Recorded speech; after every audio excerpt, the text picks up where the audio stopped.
The boy behind the garbage. The evening sky was painted orange and gray. The city streets were crowded with people rushing home after work. Some were tired.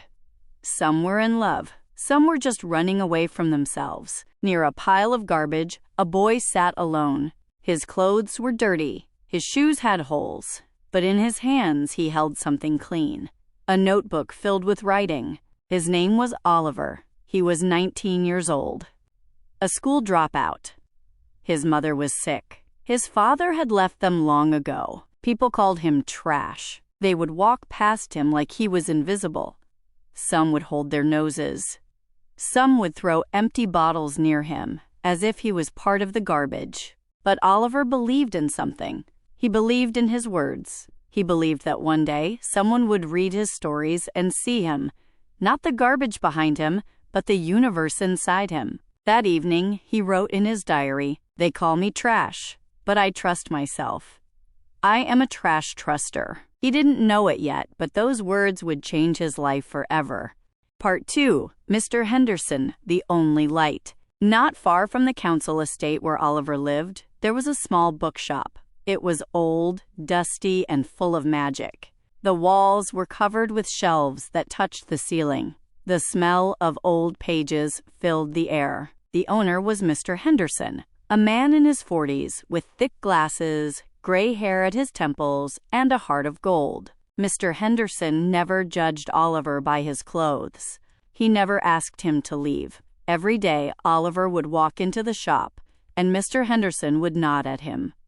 That was enough. Oliver would sit in the corner for hours, reading books for free. Sometimes, Mr. Henderson would bring him tea in a small steel cup. Sometimes, he would give him old biscuits. One day, Mr. Henderson sat beside him and asked, "Oliver, you come here every day. You read so much. Don't you have your own story to tell?" Oliver looked down at his torn shoes. "I do, sir. But no one will listen." Mr. Henderson smiled, a warm, fatherly smile. "Son, before you change the world, change how you think. A writer is not someone people read. A writer is someone who never stops writing." That day, something clicked in Oliver's heart. He decided he would finish his story, no matter what. Part 3. The story he wrote. Oliver's story was called Trash Truster, the same name he called himself. The story was about a boy named Jack, who lived on the streets. Jack collected garbage during the day, but at night, he collected dreams. Every night, he would sit under a flickering streetlight and write. His only friends were the foxes and the stray dogs. People laughed at him. Kids threw stones. But Jack kept writing. One day, a famous writer visited the city. He saw Jack writing under the streetlight. Curious, he walked closer and read one page over the boy's shoulder. And he cried, not because the story was sad, but because it was real, because it came from a place most people never visit. The heart of someone who had nothing, yet believed in everything. That writer took Jack's story to a publisher. The book became a bestseller. Jack became famous. But he never left the streets, because he knew where he came from. He knew that the garbage had made him who he was. The story ended with this line. From the garbage, he picked up a pen, and with that pen, he wrote a story so powerful that the world said, "This is not trash. This is trust." Oliver wrote this story in 3 months. Every night, under the same streetlight, his mother would call him from the door, "Oliver, time to eat." But he would say, "Just a little longer, Mum. Just one more page."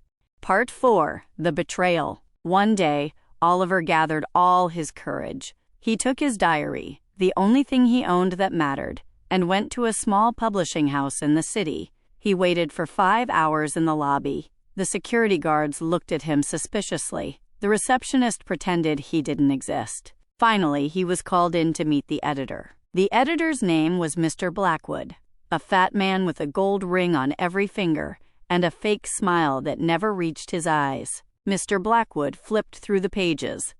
His eyes widened. He read a paragraph, then another, then another. "You wrote this?" "Yes, sir. 3 months.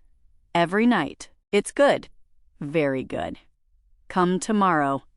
We'll discuss. Oliver's heart was flying. He ran home. He told his mother. She cried, happy tears.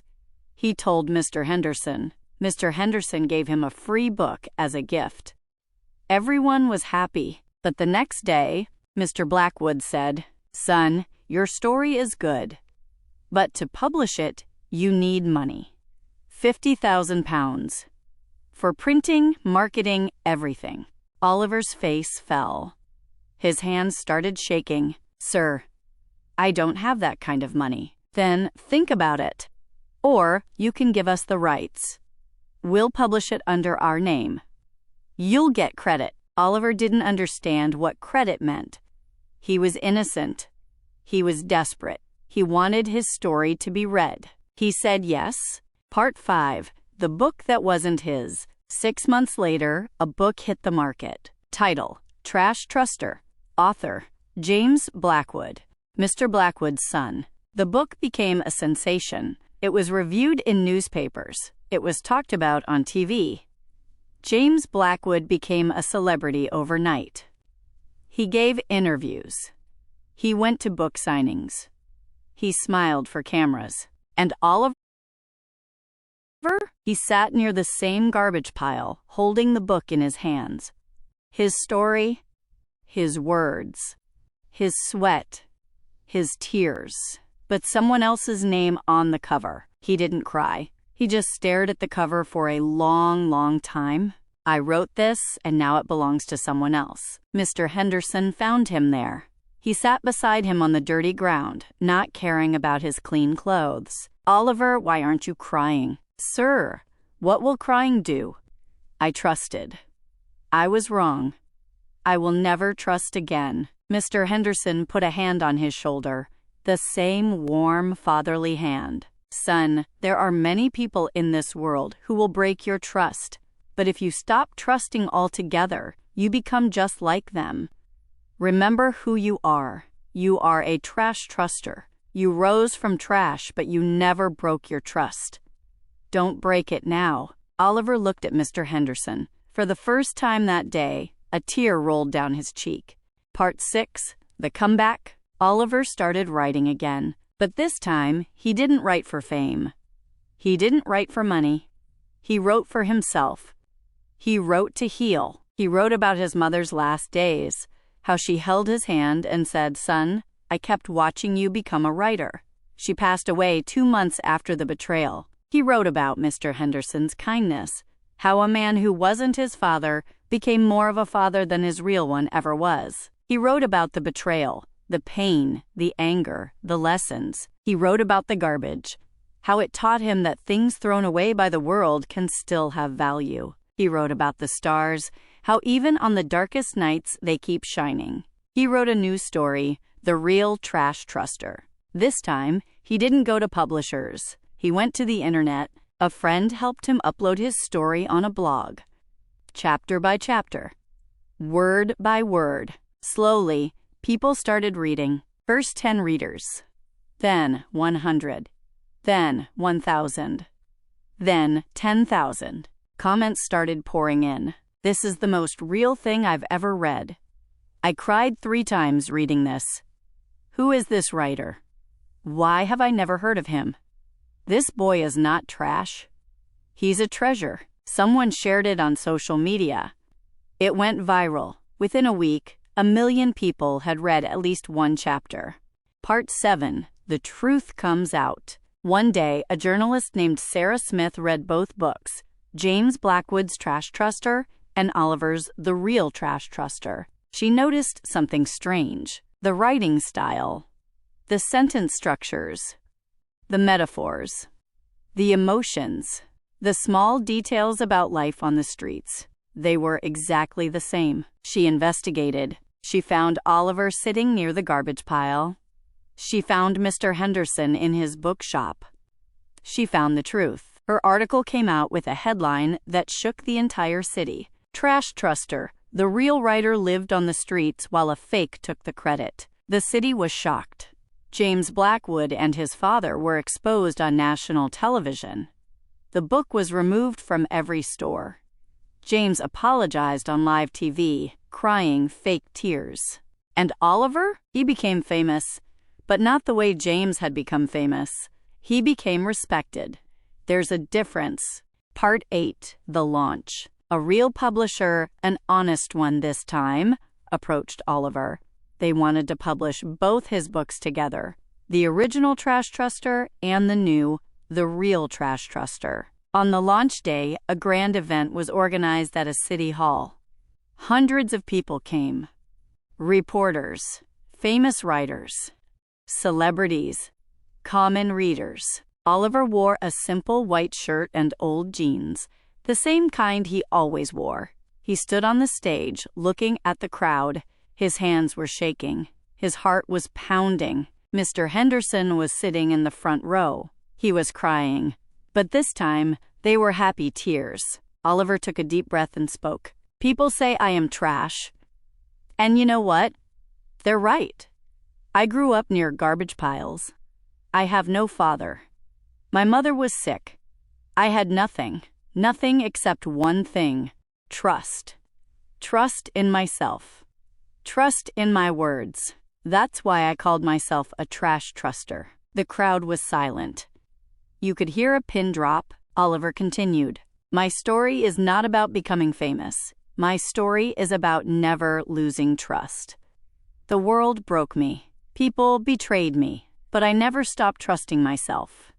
And today, I am standing here. He lifted his book in the air. This book is not just a story. This book is proof that even trash can trust. And when trash trusts, it becomes treasure. The crowd exploded with applause. Some stood up. Some were crying. Some were cheering. Mr. Henderson walked up to the stage and hugged Oliver like a son. Part 9, The Ending. That's not an ending. Today, Oliver runs a small library in the same council estate where he grew up. It's called the Trash Truster Library. Children come from the streets to read. He teaches them to write. He tells them, you are not trash. You are stories waiting to be written. Mr. Henderson is still there, sitting in his old bookshop, drinking tea, smiling at the world. And every evening, Oliver sits near the same garbage pile. Not because he has to, but because he wants to remember. He wants to remember where he came from. He wants to remember that the garbage made him who he is. He writes in his new diary, I was trash. I am trash. But I am also a truster. And that makes me more than what the world sees. That makes me a trash truster. The sun sets behind him. The streetlight flickers on. And somewhere in the city, a child picks up a pen for the first time because they read his story. The end. Moral of the story. The world may call you trash. Don't cry. Trust yourself, because even trash can trust and change everything.